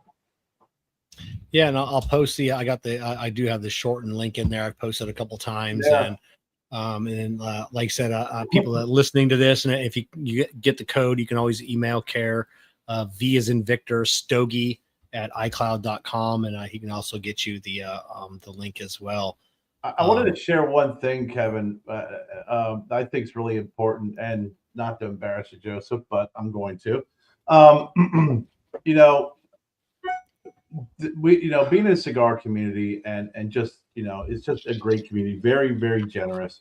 And, we're sitting here talking about Joseph in college and Joseph having this opportunity to go to Tanzania. And a lot of the viewers don't realize Joseph is a leukemia survivor. And, when you are diagnosed, and you hear the diagnosis, when he's in kindergarten, you're always thinking about the next day. And because of a great team of oncologists and Joe's will to continue to fight, and his mother, who was essentially saved his life. We're here talking about the future, an unwritten future, an open and empty tablet. So I'm so proud of you, and I'm proud of what you've accomplished. But I'm also proud of that the pathway that you had taken in life has not been easy, and you've met it head on with a great deal of strength, a great deal of faith, and never gave up. And this is just another blessing as far as I'm concerned on what's to come for you and what's the future. So we talked to, Joseph was very, very much involved with the LLS during his treatment and even post treatment. Did the Camp Courage, for children who are suffering from cancers. And and even now, I've got some friends who have some children that are kind of facing it. You never know who you're going to inspire and who you're going to help them get through another day or another week. So I think this is, for me, and I know for Jennifer, it's more than just this great opportunity to go to Tanzania and learn the culture and stuff. It is just a blessing that this, so many blank pages for so many chapters that you get to start writing. Yes. So, I couldn't be any more prouder of you. But I also think if anybody's listening or watching, and if anybody who's facing this with their children or their family, don't give up hope. Keep fighting.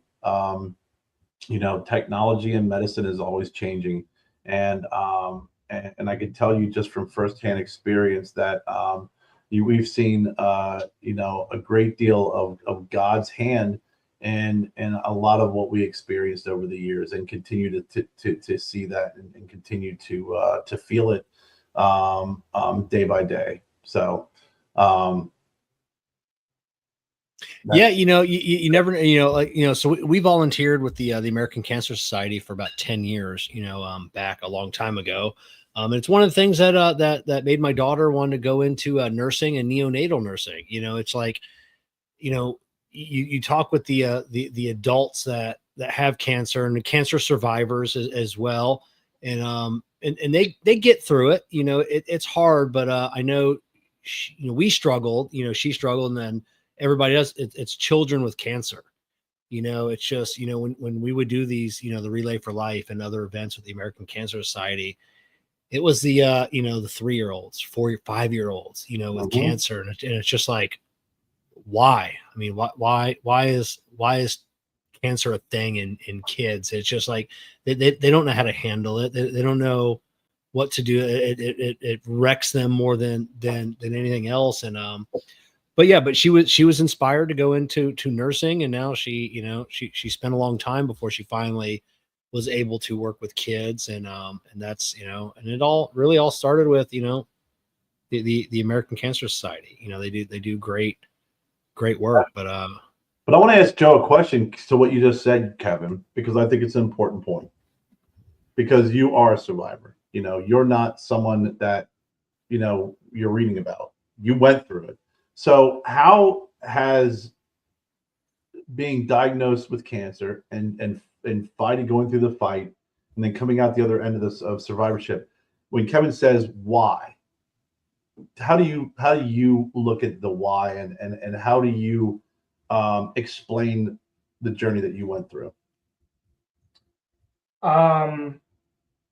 Anyone who asks me like the why, I always lead into it with my whole mentality of it was a blessing and a curse.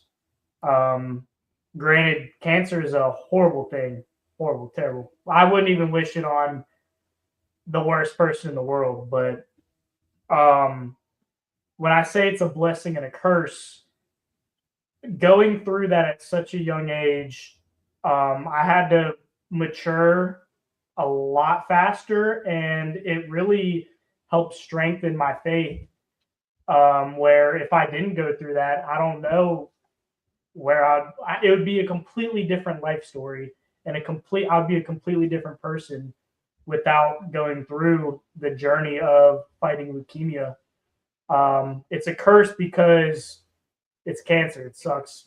I was on the brink of dying, but it's a blessing because though this was a horrible tree, the fruit that has blossomed from it, thanks be to God.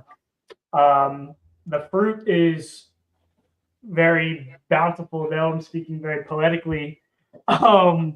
It's just the blessings that came from it definitely outweigh the curse. I've had friends that, friends and no, you were yeah, right. I've had friends and I've heard discussions online, and I'm not religious at all, but you'll hear other people say, like what I said, like how how can there be a God, a just God, and allow children to get cancer, children that have a hard time fighting? And and I remember Bradley had talked to me one day, and he's like, Kevin, your daughter is a neonatal nurse. My daughter was, on a COVID ward of a hospital when that was going down. She was in the thick of it. He's like, think of the lives, she has saved, the lives that she has impacted. So you always say, Bradley is God has a plan. So yeah, to have a take on the question you asked is, why does God allow cancer? I think I always refer to the book of Job, where it was Job, a faithful man of God, had all these great material things and lost it all. And he never deterred from knowing that God was good. He didn't understand why, and he asked questions to why this was happening, but he never questioned that, God, you are evil. I should not be worshiping you. He kept his faith, and in the end, he this is paraphrasing because I can't remember the exact number. I believe it's tenfold, 100-fold. He received way more than what he originally had for enduring what he went through. And I feel like that I think why the book of Job resonates with me so well is because I kind of apply myself like that. I was a little child, I was a young kid growing up normally, and then bam, the part where the devil makes all those blessings go away temporarily. And then as time goes on, for my instance, it helped me grow my relationship with God. And now I believe that the tenfold, 100-fold blessings that were from Job, I feel every day is a blessing. I wake up and, give thanks to the Maker. Why does God allow cancer to happen? That's out of my jurisdiction to completely understand, but I think that as an almighty being, I'll trust the Almighty because I'm a mere mortal. We're all mere mortals. We can make our best guess and attempt at how to answer that question, but it's a tough one. I mean, I think you said something really, really important here too. Is when they talk about the blessings being tenfold, 100-fold, and it's not saying, "Hey, I had $1,000, now I have $10,000." Gosh, yeah. I'm glad I believed in God. It's all perspective, and sometimes, and many times, the blessing is just awareness. It's how you feel and how you are as a human being. Something that may not have been there, or maybe you were lacking in. So the rewards that you get is sometimes and many times it's not understood, and sometimes we may not understand until we depart this earth and go if you believe you go to heaven, you figure out maybe what's going on then. Yeah. My dad was a man of faith for since I was born. I mean, I used to call him varsity Catholic. He was the starting center for the for the Catholics. But even when he fought his fight, with cancer, he always had a good level head about it. He always had a good outlook on it. And I miss him terribly every day. Selfishly, I do, and horribly. But I knew how he how he faced the disease, how he fought the disease, and how he passed on, was with strength and dignity, and he was ready to go. He's like, hey, if the Lord's plan is to take me, then I'm ready to go. And I think that brings a great deal of comfort, at least for me. So I think I think you said it, you articulated it very, very well, is, sometimes there's a great deal of fruit that will bear, even under the most poisonous, not venomous trees. Trees are poisonous, not venomous. That's why I said poisonous, not venomous. Oh, okay. Okay. Like the snake talk. Yeah, it all circles back, right? I'm bringing it back to the conversation. The fruit from the poisonous tree, but I think in these situations that the byproduct of it, is positive and uplifting, and it's how you view the challenge and what you had to go through. Yeah, I mean, because when especially when a child has cancer, everybody feels it, everybody knows it. It really it hits the family hard. It hits the individual hard. It hits, like you said, Kevin. We have adults that have cancer, but when you see a child with cancer, it strikes you a little bit deeper and cuts you a little bit deeper than it is. But it's those kids that are fighting the good fight, they're the real superheroes. They really are. And the folks that work in those clinics and take care of them are a huge blessing. The nurses, the doctors, the staff, everybody who touches their lives, the therapists, they don't fuck around. They don't. It is 100%, 110% all the time. So those are the folks that really I'm always grateful and thankful for as well in your journey, in your treatment. But here we are talking about going to Africa and Tanzania, which is the home of Mount Kilimanjaro and Lake Victoria. And you're talking about going and visiting and being ingratiated in their community. So I think there's a lot of great things to talk about. Yeah. Yeah. Now, Joe, were you given or will you be given an opportunity of speaking with people that have taken this trip in the past? I know your teacher, has been there, but that's, maybe because he's been before, I don't want to say he can't appreciate it as much as someone else that's been there for the first time. Will there be an opportunity for you to, reach out to anybody else that has taken this trip to see, what impact it made for them, or, getting advice from them? Yeah. Actually, coincidentally, I ran into one of the upperclassmen. She was a junior who did it like the year prior. I think she overheard me and my buddy, who's joining me on this excursion. She overheard us talking about the Tanzania trip, and she just kind of not ruefully butted in the conversation, but she's like, "Oh, hey, yeah, do you have any questions? I did this."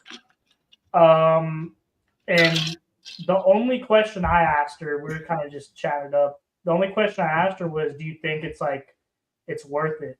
What did you get out of it?" And she said it was the perspective shift to see a third world country coming from America. It was definitely an eye opener, and she was very appreciative of the journey, not just the travel wise, but who she is now a year later.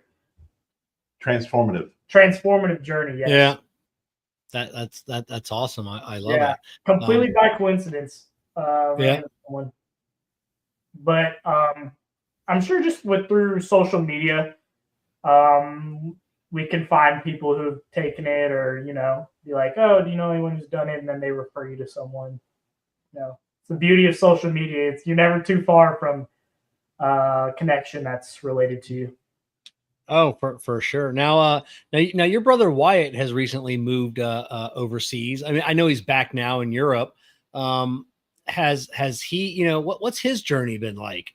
Have you talked with him about, his, transformation? Does he, what's been going on? Cause he's been over, England? Where is that? Where exactly? Okay. UK. Yeah. He's splitting time. Yeah. He's splitting his time from the UK and here. So 50. Yeah. So you could build on it, but I could speak to it just because when I picked him up, it was a great conversation. I think Wyatt's got a little bit of Kevin in him. He's he likes the bigger cities, but he likes beds, and air conditioning. Yeah. He was like, okay, Waffle House, Little Caesars, Chick-fil-A now. Oh my God. That's great. He enjoyed his time there. He did, but we were driving down the road. He goes, I'm not much of a big patriotic person, but thank God I'm back. Look at that beautiful American, construction site, So I think, it'll be interesting as time goes on, how he'll acclimate and what he'll resonate with him. But I know he likes the bigger cities. He wasn't a real big fan of he's a computer kid. He's got friends on the internet. He's always on there. So when he's in what area was it he was talking about? Wales. He did not like when Wales. he's in Wales and he's like, there's nothing but fields. Yeah. And sheep. It's like if I want to get something, it's like an hour away, So I think for him, he definitely missed some of the cuisine here in America. Yeah. Which his food pyramid is literally Little Caesars, Waffle House, and Chick-fil-A. And mozzarella sticks now too. Yes. But I know he did enjoy it, but he's more prone to being in bigger cities where there's technology, internet, and stores are easily accessible. Yeah. He did love the music scene though. We talked a lot about just all the music venues and the show he went to. He said he had a lot of fun in because he loves like the UK rock, like the alternative English rock bands. I've tried to tune an ear for them. Some of them, I try to be very open with the music. Some are better than others, but I've heard your music there. You need to definitely open up your ears. You'd be surprised. Since I've moved to Florida, I've definitely broadened the horizons with the music. Yeah, I've listened to some of Wyatt's music that he cycles through when we drive around, and there's probably about 75% of it I like, and I'm not, I told you before, I've been proud to admit it, I am like a 1970s, 60s and 70s, and I did the 80s metal band stuff. I went through all that and I kind of purged that from my system, and then I kind of just got stuck in the 90s and grunge and everything else, and that's it. That's me. I mean, Led Zeppelin, Jimi Hendrix, all the old 70s bands, and then you get into the whole, Soundgarden, Alice in Chains, Pearl Jam and all that stuff. But I listened to some of his newer music and some of I really dig it. And I like hearing music that's actually played with instruments. So I will give 100% of my undivided attention to a band that has that, and it's not digital, and it's not mumble rap, or it's not whatever that other stuff. Like, I will give my full attention to a band that's playing their instruments, and then I'll evaluate from there. You know, like Lil Yachty's alternative rock album. I thought that's a fantastic one. See, I'm more of the 1870s. I recently had an MRI, and they're like, "Hey, do you want to listen to music?" So they put the headphones on. What do you want to hear? And I go, classical. Oh, classic rock? No, classical. That's all I listen to. So very like, sophisticated. Yeah. I'm like, wait, they're like, oh, okay, whatever. So I don't know. That's what drives Jessica insane. I mean, she likes it a little more than she used to, because that's all that's ever played is just classical music. So, yeah. I'm a fan of classical music too. I know when I was in school, we went through a music history class, and we all were like, "Oh, we're football players. This is gonna be an easy class. Sit back and kind of prop our feet up." And it was like amazing how they not only taught us the musics from the different centuries and stuff, but also how newer at that time music was influenced by even the classic musics, and they were pulling out songs from like the 50s and 60s. They were pulling out Prince songs, and they're like, if you listen to this, and they play the notes in the line, they're like, and then they reference a classic piece of music. It's like, it's the same freaking thing. It's the same. Oh yeah. thing. Yeah. I love classical. I love like the I do like 80s, like Joan Jett, like the female rockers of the 80s. I love 60s beach music. My daughter, Amy Winehouse. Yeah, classical? and Is that like no. early 2000s? Now, yeah, no. But Now, like, Amy Winehouse is like 2000s. yeah, yeah, like my daughter grew up listening, and she can sing, and she knows the lyrics just about every Beach Boys song ever made. She's getting ready to have a baby shower. It's a like That's a beachy themed, That's like the Beach Boy, the surfboards and everything else. Yeah. At least that's something I gave to her, so Jan she and can, Dean. Jan and Dean, just the 60s beach music. So that's what she really grew up listening to. So I'm glad I was able to impart that, on her. Yeah. It's funny, like I said, she'll listen to a Beach Boy song will come on somewhere and she won't have heard it in a decade. Yet she remembers every word to the whole song. And Oh, yeah. What is that So- Beach Boys song? Where would I be without you? You know what I'm talking about? yeah, I know exactly. Yeah, I know exactly what. Yeah, I don't know. I can't remember the name of the song of it, but that song, Paul McCartney, a couple said, is the best song that and not only written the words but orchestrated the music is the best song that's ever been written. yeah, I'd agree. And that's high praise coming from Paul McCartney. Yeah.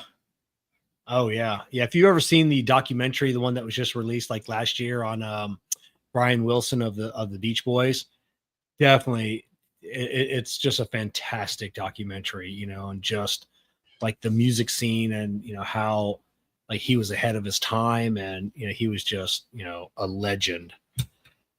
So going back to the classical music, did you know that it there's evidence that something to do with the melody of classical music helps like memory retention? oh, I didn't know that. Yeah. Kevin forgot that. I don't get maybe it's false. But I don't have the source off the top of my head, but doing a little reading on it, something to do with how classical music, whether it's the instrument used or how the melody is, it activates something in the brain that helps you retain whatever you're reading. So yeah, I know it helps me because I think it's the lack of words more than anything else when I'm struggling with a problem, being a design problem or a business problem. yeah, It's just having that in the background, of just, and I think for me, like I said, it is the lack of, so you're not concentrating on singing a song, it's just something that's just playing that melody, helps me work through, something, maybe what Joe's referring to. Yeah, they say, back when I was a kid, if you put the headphones on a pregnant mother, like the belly, the baby would come out smarter. Like there's probably no way to determine that, but I wonder what Alice in Chains would have on a child in the womb. yeah. God only knows, Kevin. The name Yeah, of the show. yeah. God only knows. Yeah. That's So. a brilliant song, man. Yeah. So, all right, it's been 2 hours. I can't believe, God, I can't believe the time has flown by so fast. Anybody that's watching tonight on all the platforms, we put the links up several times. If you want to donate anything that you can to Joe's trip, even something as simple as sharing that link on your social media, maybe tagging this show in that, so people can kind of listen to see what the trip is all about. Like I said, if you come back tomorrow, I'll have the link in the video description. If you're rewatching this on Facebook, I don't think I can put the link in that, but you can always email Kerr, V as in Victor, Stogie at iCloud.com. He can send you that link as well. So Kerr, I'm going to leave you with the parting words for tonight. Wow. Well, thank you, Joe, for joining us. Thank you It's guys always for having good. me. And thanks, Kevin, for another great show. I think that the parting words are, kind of the theme of the night. And the theme hasn't been really this great opportunity to go to Tanzania, educational. The theme is, tomorrow isn't promised, right? And we got to live life every day, live, love, and just what they say, you live like tomorrow's not promised. I can't remember the saying, but Yeah. but I mean that's really the theme is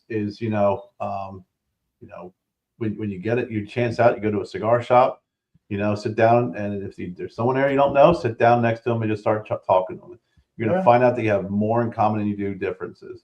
There's a lot of different social media groups that you can belong to. Strike up a conversation with somebody that you're not that you don't know.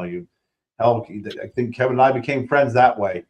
Just being part of a social media group and being part of a little community of guys who would come on here and talk about cigars and do interviews, and it's brought us to this moment now where we can't even remember how we met, where we met, at what time it met, because it seems like it's always been.